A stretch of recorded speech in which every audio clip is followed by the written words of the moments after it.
추석 명절을 잘 지내셨는지 궁금한데 얼굴을 뵈니까 많이 드신 것 같고 잘 지내신 것 같습니다.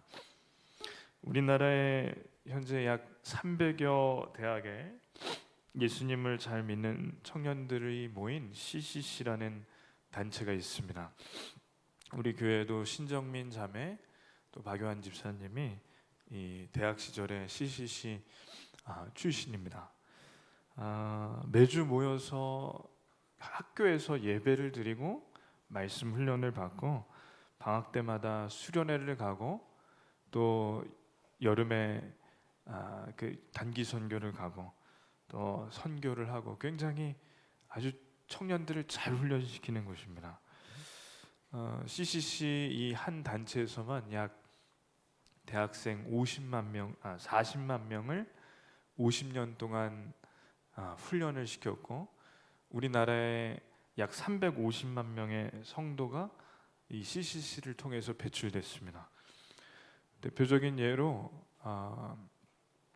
그 CCC 출신의 하용조 목사님, 홍정길 목사님, 또 김인중 목사님 같은 아주 좋은 목사님들도 CCC에서 나오셨습니다. 이런 CCC를 처음 시작한 분은 이분이에요. 맨 오른쪽에 김준곤 목사님인데 1958년에 미국에 가셔서 CCC를 처음 시작한 빌 브라이트 박사님, 저기 화면에 왼쪽 분, 저분을 만나서 한국에서 내가 CCC를 좀 해봐야겠습니다. 그래서 하라고. 그래서 한국에 오신 다음에 대학생들을 키워내야겠다고 결심하고 실제로 평생 동안 그렇게 살다가 가신 분이죠. 그래서 가장 존경받는 목사님 중에 한 분이 김준군 목사님입니다. 이분이에요. 돌아가셨는데 돌아가시기 전에 아마 마지막 집회쯤에 찍은 사진입니다. 이런 김준군 목사님이 그렇게 많은 제자들을 배출하고 귀한 청년들과 사역자들을 배출하고 참 너무 귀한 사역을 하셨는데 이분이 쓰신 글 중에 이런 글이 있습니다. 거절당한 내 생애 가장 애절한 기도. 그래서 이게 책에도 실리고 잡지에도 실렸는데 내용을 제가 좀 읽어드리겠습니다. 29살이 된 둘째 딸 신이는 결혼을 하고 미국에서 두 아이를 낳아 잘 살고 있었습니다. 그러다 어느 날 갑자기 배가 너무 아프다는 연락을 미국에서 해왔습니다. 신이에게 한국에 빨리 나오라고 해서 서울대 병원에 갔더니 위암 4기 진단을 받았습니다. 아기 때부터 엄마 아빠가 학교 일 때문에 늦게 와도 신이는 울지 않아서 젖을 못 먹은 적이 많았습니다. 그만큼 어려서부터 뭐든 잘 참는 아이였습니다. 암 수술을 받고 집에 와서 요양하면서도 가족들이 잠에서 깰까봐 응접실에서 아픈 배를 끌어안고 하루 종일 신음하며 밤을 지새우곤 했습니다. 그러나 아침이 되면 누구보다 일찍 일어나 세수를 하고 문병원 사람들이 걱정할까봐 통증을 참으며 태어난 척했습니다. 체중이 26kg까지 내려간 후에 엄마 내 몰골이 말이 아니지 말하며 쓸쓸히 웃던 신이의 모습이 생각납니다. 병원에서 신이는 5살, 3살 된 두 딸아이를 안고 엄마가 나으면 동물원에 가자, 그리고 맛있는 것도 먹으러 가자 약속했습니다. 점점 병세는 악화됐고 얼마나 고통이 심했는지 신이는 두 발과 두 손목을 비틀고 온몸을 비틀며 주님을 부르곤 했습니다. 실제로 저게 둘째 따님인 신이 자매인데요. 그런 딸을 지켜만 보는 못난 애비인 제가 하나님께 간절히 기도했습니다. 살려달라고.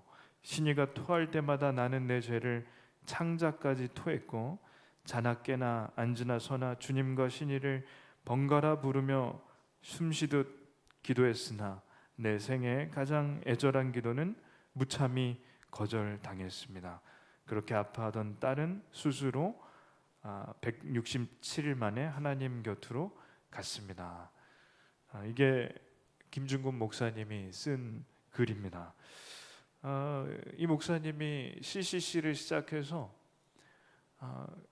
40만 명을 전도했고 그 제자들을 통해서 350만 명이 하나님을 믿게 됐습니다. 그런데 정작 그렇게 하나님께 쓰임 받은 분의 딸이 29살의 꽃다운 나이에 5살, 3살 두 아이와 남편을 남겨두고 하나님께 갔으니 이 목사님은 이게 해석이 어려운 거죠. 그래서 하나님께 이 글을 쓰면서 마음에 참 어려움이 있었다고 합니다. 오늘 말씀이 저는 이런 목사님의 심정과 똑같다고 생각을 합니다. 이 다윗이 쓰는 시인데 성경을 보면 하나님을 잘 믿는 사람도 아까 전에 그 목사님이 남겼던 글처럼 이러한 글을 혹은 자신의 생애가 기록된 구절이 나옵니다. 그걸 저희가 성경을 통해 볼 수 있는데 다윗이 이렇게 시를 썼습니다. 한번 읽겠습니다. 여호와여 어느 때까지니까 나를 영원히 잊으시나이까 주의 얼굴을 나에게서 어느 때까지 숨기시겠나이까 나의 영혼이 번민하고 종일토록 마음에 근심하기를 어느 때까지 하오며 내 원수가 나를 치며 자랑하기를 어느 때까지 하리이까. 아멘. 그 목사님이 아마 이러한 시를 하나님께 올려드리지 않았을까 생각하는데 다윗이 그런 거죠. 어느 때까지입니까? 어느 때까지 저를 잊어버리시겠습니까? 방치하시겠습니까? 그리고 이게 점점 더 감정이 이제 더해지는 건 뭐냐면 주의 얼굴을 나에게서 어느 때까지 숨기시겠나이까. 그러니까 처음에는 언제까지 저를 내버려 두시겠나이까 이러다가 하나님이 아예 숨으셔서 내가 찾으면 찾을수록 아예 숨으시고 도망가신다는 마음이 드는 거예요. 저는 영혼이 번민하고 하루 종일 근심하는데 어느 때까지 이렇게 근심해야 합니까?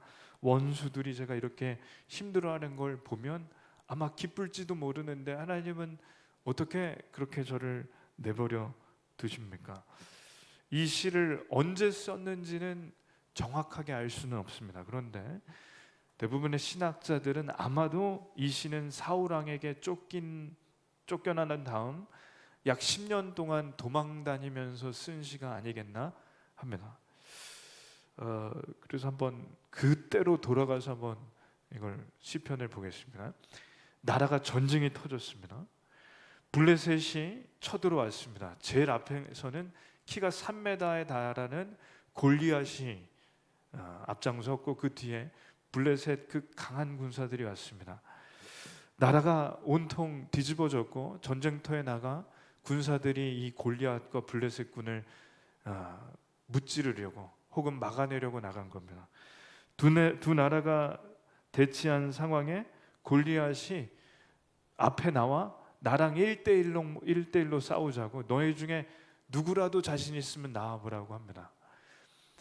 일기토라고 하죠. 1대1로 붙는. 근데 아무도 못 나오는 거예요. 그러니까 골리앗이 40일 주야로 밤낮을 가리지 않고 욕을 해대기 시작하는데 처음에는 병사들을 욕하고 그 다음엔 사울 왕을 욕하고 마지막엔 하나님을 욕합니다.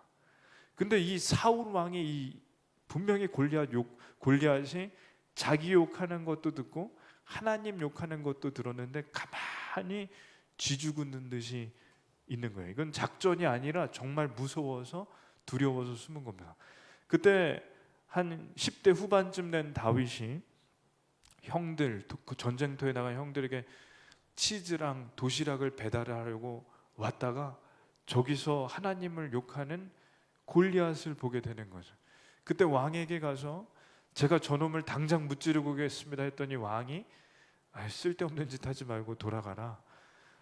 그랬더니 이 다윗이 아닙니다. 제가 죽여버리겠습니다. 하나님의 이름을 모욕하는 저놈 제가 가만두지 않겠습니다. 그랬더니 왕이 손수 갑옷을 입혀주는 거예요. 갑옷을 입혀줬더니 한 걸음도 못 움직여요. 갑옷이 무거워서. 칼을 줬어요. 칼을 못 들어요. 무거워서. 왕이 너무 황당하기도 하고 참 귀하기도 해서 야, 목숨을 잃지 말고 돌아가라 했더니 다윗이 허락만 해주시면 제가 가겠습니다 하고 나갔는데 물맷돌 5개 가지고 나갑니다. 물맷돌은 양을 치던 목동인 다윗이 양을 해치려는 들짐승이 나타나면, 뭐 여우나 늑대가 나타나면 이 물맷돌을 던져서 맞추는 거예요. 항상 연습은 했어요. 근데 아무리 생각해도 이게 늑대도 아니고 이 사람 3m 된 거인을 어떻게 그걸 싸우겠습니까? 왕이 마지못해서 나가라고 했더니 다윗이 골리앗에게 가서 외치는 거예요. 너는 칼과 창과 단창으로 내게 나아오거니와 나는 내가 모욕하는 여호와 하나님의 이름으로 내게 나간다 하면서 이 물맷돌을 돌리는데 골리앗이 어떻게 했냐? 성경에 보니까 껄껄껄 웃고 있었습니다. 어이가 없어서 이 조그만 애가 나오니까. 그때 골리앗에게 다윗이 던진 물맷돌이 인중 가운데를 정확하게 맞춰서 이게 급소기 때문에 이 인중이 꿰뚫어져서 그 자리에서 누워서 쓰러져서 죽은 거예요. 골리앗은 마지막에 웃다가 죽은 겁니다. 다윗이 골리앗에게 다가가서 골리앗의 칼을 뽑아 목을 자르고 그 골리앗의 목을 가지고 이 전쟁터에서 보여주니까 블레셋 군들이 다 사기가 저하돼서 그때 이스라엘 군대가 블레셋을 다 죽이고 내쫓았습니다.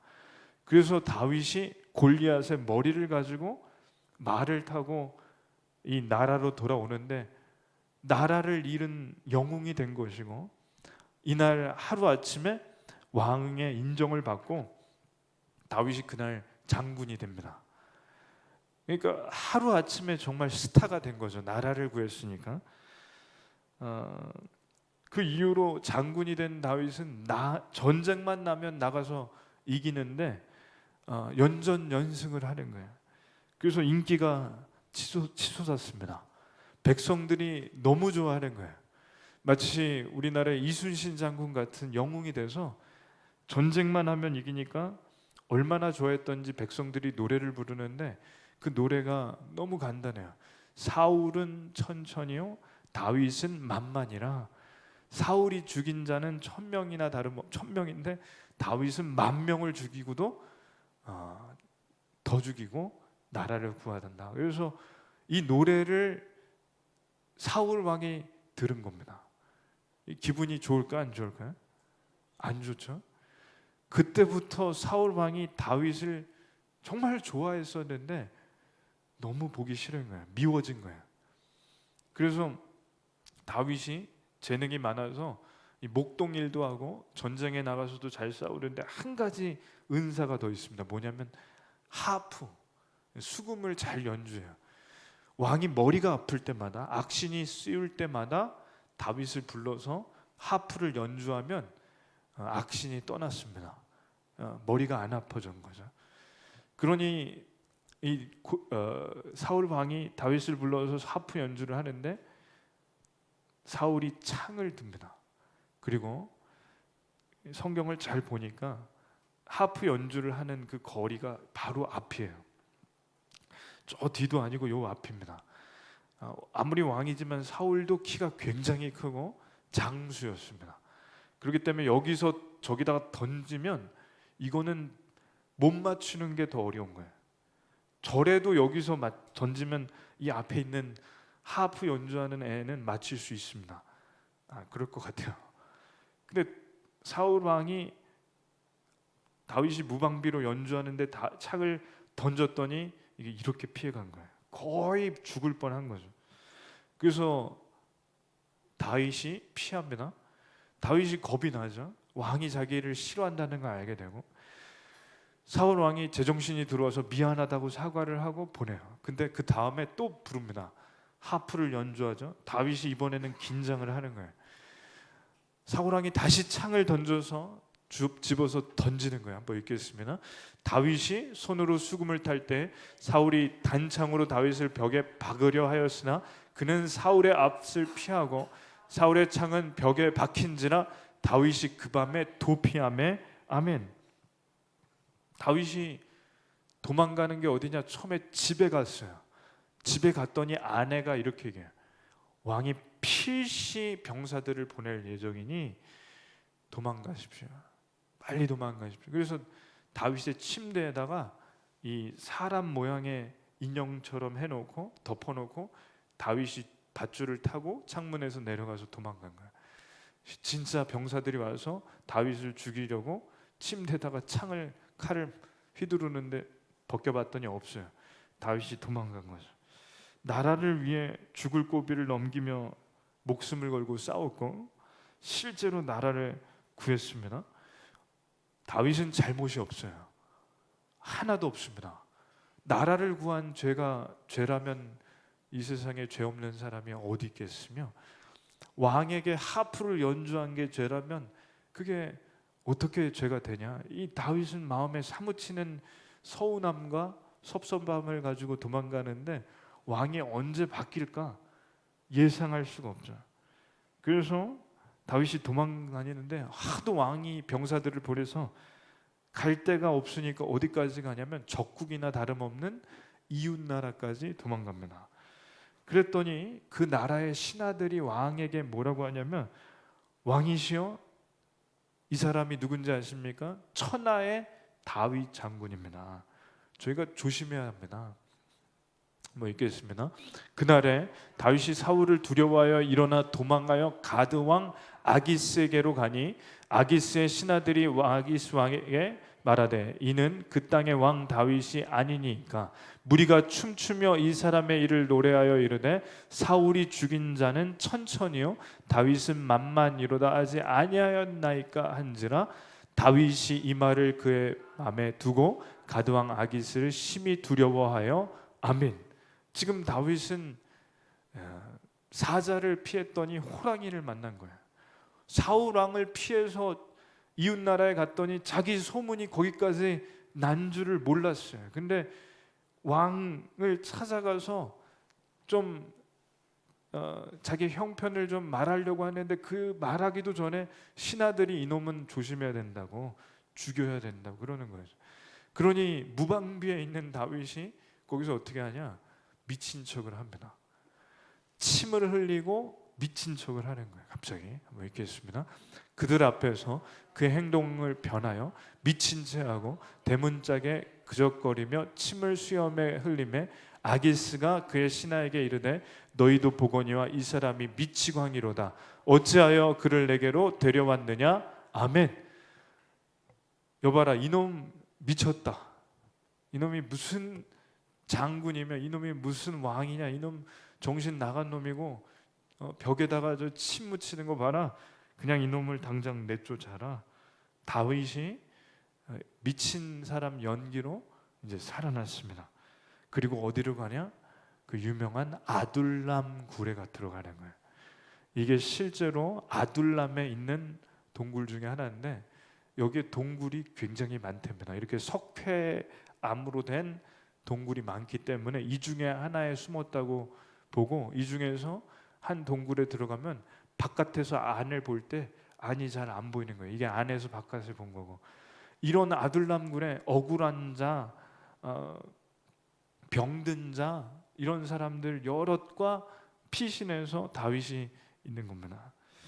거기서 볼 때 자기 처지가 너무나 비참해요. 옆에 병든 사람, 사기당한 사람, 미친 사람, 이런 사람들이 다윗을 쫓아왔는데 이 굴에 그 중에 대장이긴 하나 다윗은 거지꼴이나 다름없는 거죠. 더군다나 소문을 들어보니 이 피신에 있는 다윗에게 이런 소문이 들려요. 다윗 목에 현상금을 걸었다고. 다윗을 도왔던 사람들을 사울 왕이 병사들을 데리고 와서 그 제사장과 다윗을 도왔던 사람들이 여럿 있는데 다 죽입니다.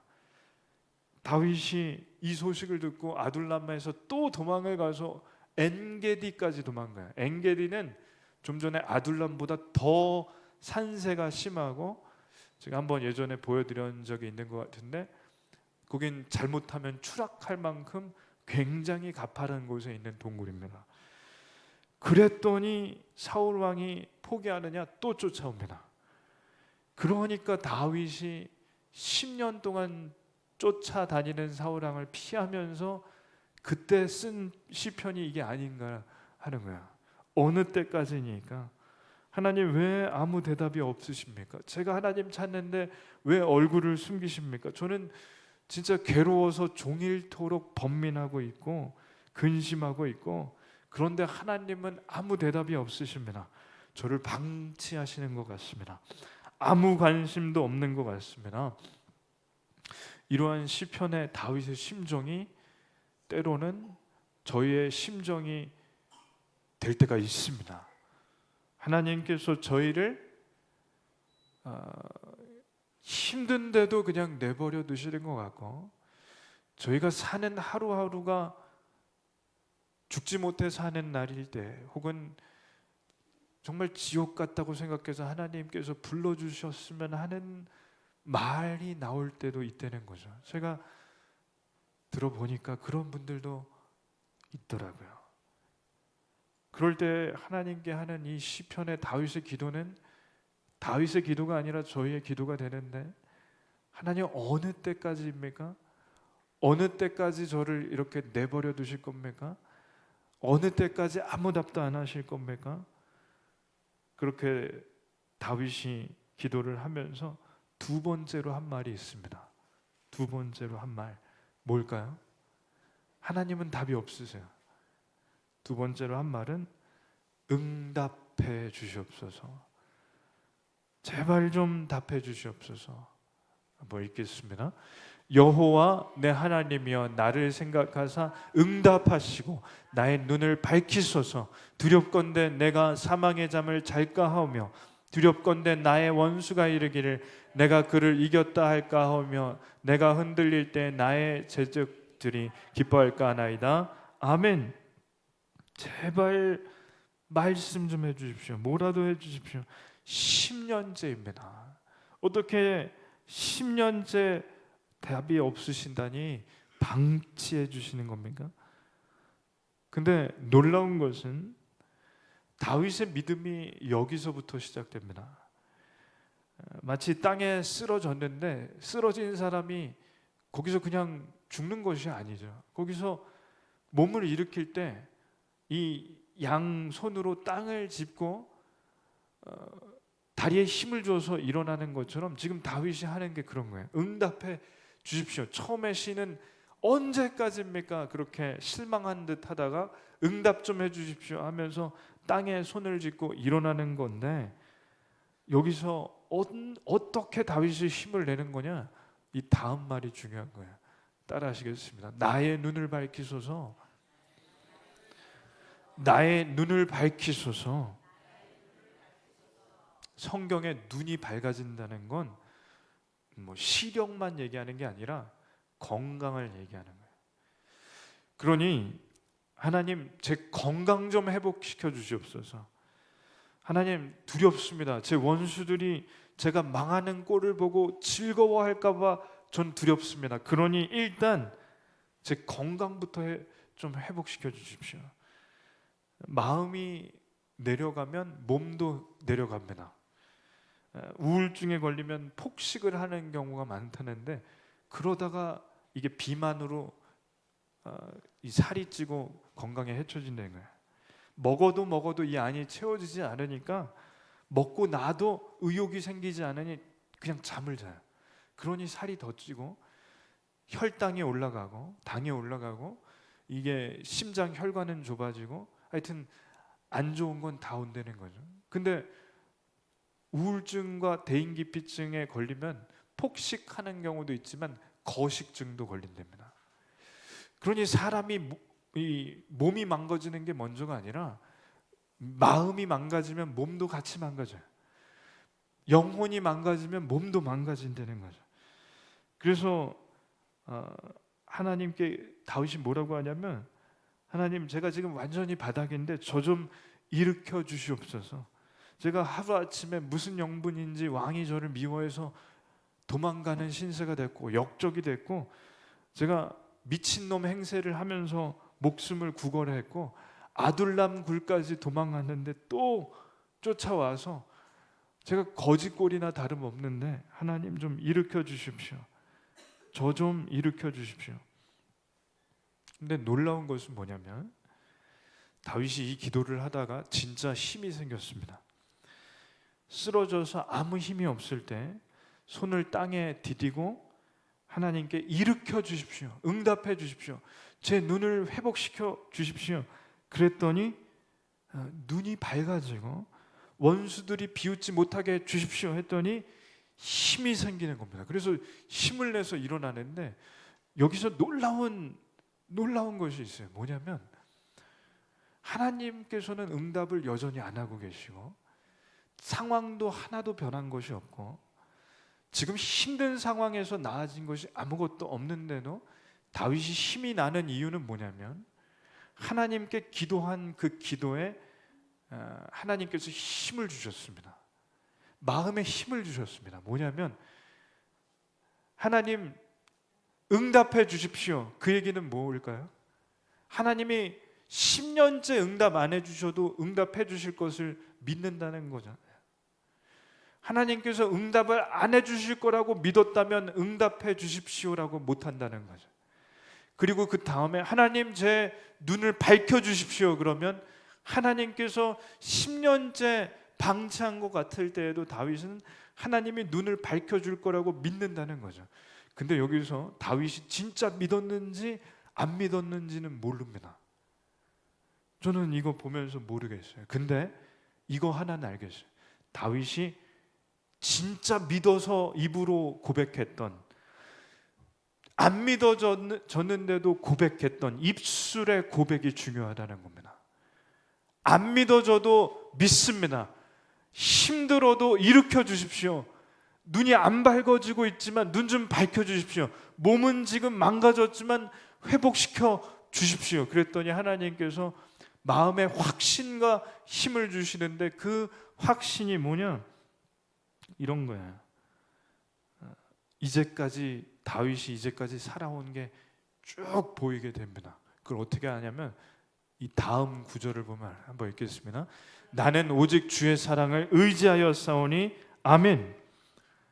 이게 영어 성경으로 보면 뜻이 확 살아나는데 이제까지 내가 믿어왔던 것은 하나님의 loving kindness입니다. 하나님의 인자하심이었습니다. 그러니까 이 믿어졌던 안 믿어졌던 하나님께 외쳤습니다. 응답해 주십시오. 제 눈을 밝혀 주십시오. 원수들이 저를 비웃지 않게 해 주십시오 했더니 그 다음 하나님께서 응답하기 전에 보이는 게 있어요. 뭐냐? 하나님께서 저를 이제까지 오게 해 주셨습니다.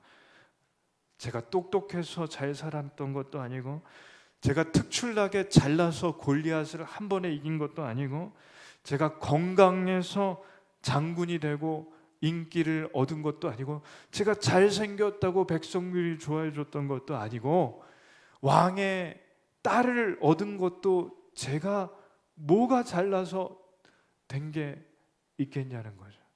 하나님께서 인자하심으로 해 주셨으니까 된 것을 믿는 겁니다. 이게 한글 성경보다 좀 영어 성경이 너무 좋은 이유는 I have trusted, 이거 뭐냐면 현재 완료형인데 처음부터 지금까지를 말해요.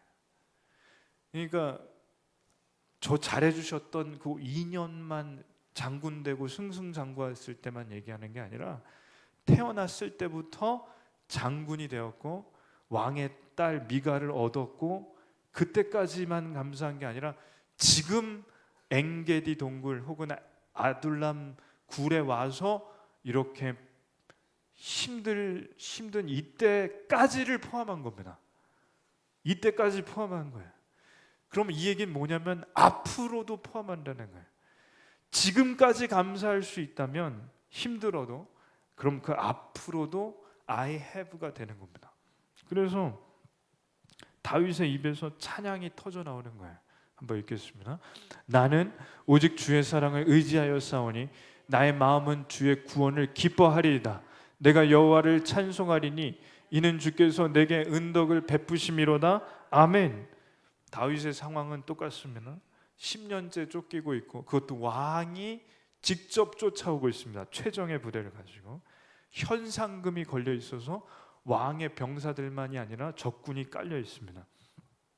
그런데 다윗의 입술에서 찬양이 터져 나옵니다. 기도하는 다윗에게 이게 뜨거워진 거예요. 이게 확신이 생긴 거예요. 그러한 시편이 또 하나 있는데 이런 거죠. 천만인이 나를 에워싸 진친다 하더라도 나는 잠을 잘 수 있다고 하는, 그게 다윗이고, 지금 어느 때까지니까 하던 다윗이 나는 마음에 주의 구원을 기뻐합니다. 나는 찬송합니다. 이게 다윗입니다. 다윗의 시편을 보면 처음에는 힘든 얘기를 해요. 근데 마지막에는 원망으로 끝나는 시편이 하나도 없습니다. 마지막은 다 찬양으로 끝납니다. 이 자리에 있는 저희가 힘든 일이 있으면 힘든 일을 얘기하지 말라는 건 성경적이지 않습니다. 다윗의 시편처럼 하나님께 힘들다고 하신 다음 응답해 주시옵소서, 그 다음 찬양이 터져 나오기를 축원합니다. 그러니까 그러한 걸 한번 영상을 찾다가 아주 참 좋은 영상을 하나 찾아냈는데, 이게 네게브 사막에 있는 사막이에요. 근데 저게 뭐냐면 가뭄으로 완전히 강줄기가 메말랐습니다. 저게 다 죽는 거예요. 동물들도. 근데 상류에 비가 내려서 저 하류에 생명샘이, 강물이 넘치는 겁니다. 하루에 1시간 만에. 저기가 네게브 사막의 죽음의 골짜기가 이 강물이 넘쳐서 다시 생명이 살아나는, 저 사람들이 박수 치는 거예요.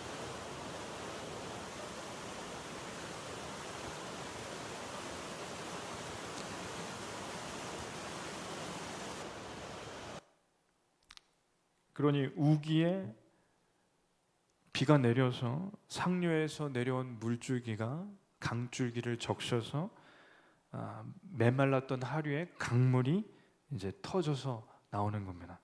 그래서 저 땅이 다시 사는 거죠.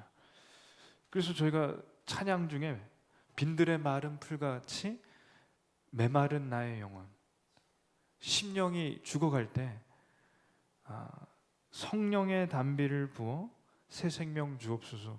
저는 저 영상이 마치 그와 같다고 생각합니다. 메마른 우리의 심령에 성령의 담비를 내리시면 사실 쩍쩍 갈라지는 땅 같은 우리 마음도 저렇게 그게 저 강물이 저기서 흘러나올 때 보니까 1분 만에 그게 다 강물이 차더라고요. 그렇다면 다윗이 기도할 때 어떻게 이 시편을 읽어보니까 30초 전까지만 해도 하나님 어느 때까지입니까? 하다가 30초 후에 찬양이 이렇게 터져 나오나, 저 강물처럼 하나님 응답해 주시고, 하나님 일으켜 주시옵소서, 하나님 내 눈을 밝게 해 주시고 제 원수들이 비웃지 않게 주시옵소서. 이 기도에 대한 응답으로 다윗에게 이러한 회복의 역사가 있었습니다. 하나님께서는 왜 다윗을 방치하셨는가? 왜 응답해 주시지 않았는가? 10년 다 되도록 왜 그러셨는가? 이 시편을 보고 다윗의 삶을 보니까 한 가지 얻을 수 있는 결론은 이런 겁니다. 밑바닥에 있을 때 하나님을 잘 믿을 수 있나? 아브라함이 아이가 100세가 될 때까지 아이가 안 나왔을 때 하나님을 떠났는가? 바울이 예수님 만나고 그 아라비아 광야 사막에서 전도를 열심히 했지만 하나님의 사역에 본 부름을 못 받는 그 기간 동안 하나님께서 왜 내버려 두셨는가? 성경에 나오는 이 모든 그 기다림의 역사에 보면 하나님께서는 그 기다림 후에 후한 상급과 복, 그런 은혜를 주셨습니다. 그래서 저희가 밑바닥에 있을 때 하나님을 붙잡으라는 게 오늘 시편입니다. 가장 시험이 들었을 때라도 예배의 자리와 은혜의 자리를 나오라는 뜻입니다. 그래야 찬양이 터져 나오는 시편 13편의 다윗, 그리고 나중에 그 사울 왕이 자연히 죽게 된 후 왕이 되는 그러한 복은 따라오게 됩니다. 놀라운 것은 뭐냐면 다윗은 왕이 됐을 때 찬양하지 않았고 아둘람 굴에서 찬양했다는 게 그게 핵심이에요. 그러니까 하나님께서 왕을 세워주신 다음에 찬양을 막 한 게 아니라 하나님께서는 여전히 응답 안 하실 때 찬양을 했던 다윗이 왕이 된 거죠. 이게 중요합니다. 말씀 하나 읽겠습니다. 너는 두려워하지 말라. 내가 너를 구속하였고 내가 너를 지명하여 불렀나니 너는 내 것이라. 내가 물 가운데로 지날 때 내가 너와 함께 할 것이라. 강을 건널 때 물이 너를 침몰하지 못할 것이며 내가 불 가운데로 지날 때 타지도 아니할 것이요 불꽃이 너를 사르지도 못하리니 대저 나는 야훼 내 하나님이요 이스라엘의 거룩하니요 내 구원자임이라. 아멘. 이사야 43장 1절로 3절, 시편 13편 1절에서 6절 힘드실 때 읽으십시오. 그게 해독제입니다. 하나님께서 이 말씀을 주시는 건 기도할 때 저희가 이 기도문을 말씀으로 읽으라는 뜻도 있습니다. 김준곤 목사님이요, 그 쓴 글에 보면 거절받은 내 생에 가장 애절한 기도, 그 마지막에 남긴 글이 전 다윗의 오늘 시편과 똑같다고 생각해서 한번 읽어드리고 오늘 기도하겠습니다. 신이가 간지 며칠 후 한 통의 편지를 받았다. 목사님, 저는 신이 언니가 키워주었답니다. 신이 언니가 우리 대학 간사로 있을 때요, 저는 언니를 통해서 주님을 알게 되었고 양육을 받다가 집안 사정으로 약대 3학년 때 학교를 중퇴하게 됐습니다. 작별 인사를 했더니 언니가 내일 한 번만 더 만나달라는 부탁을 했습니다. 다음날 언니는 두툼한 봉투를 주면서 내게는 필요 없는 돈이니 등록금과 학비에 쓰라고 했습니다. 그 돈으로 저는 등록했고 지금은 약사가 되어 믿음 좋은 의사와 결혼해 행복하게 잘 살고 있습니다. 그 부부는 나와 내 아내를 만나 언니는 지상의 사람이 아니라 천상의 사람이었어요. 주님이 더 필요해서 더 사랑해서 더 좋은 곳으로 하나님의 시간에 하나님의 방법으로 데려가신 것을 나는 믿는다. 그래서 나는 더욱 찬송하기만 할 뿐이다.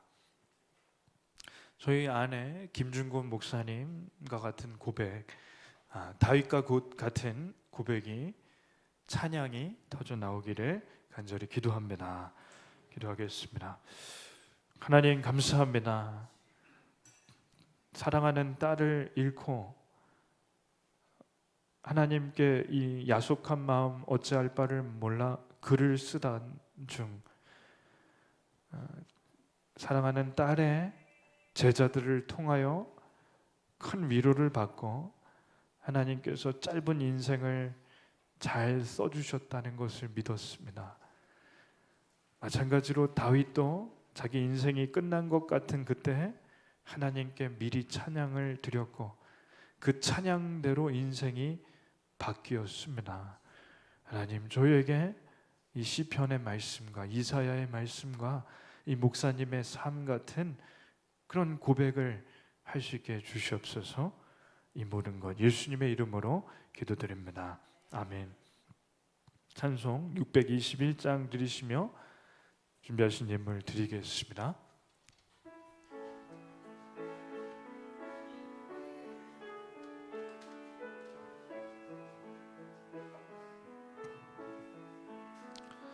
찬양하라 내 영혼아 찬양하라 내 영혼아 내 속는 것들 다 참.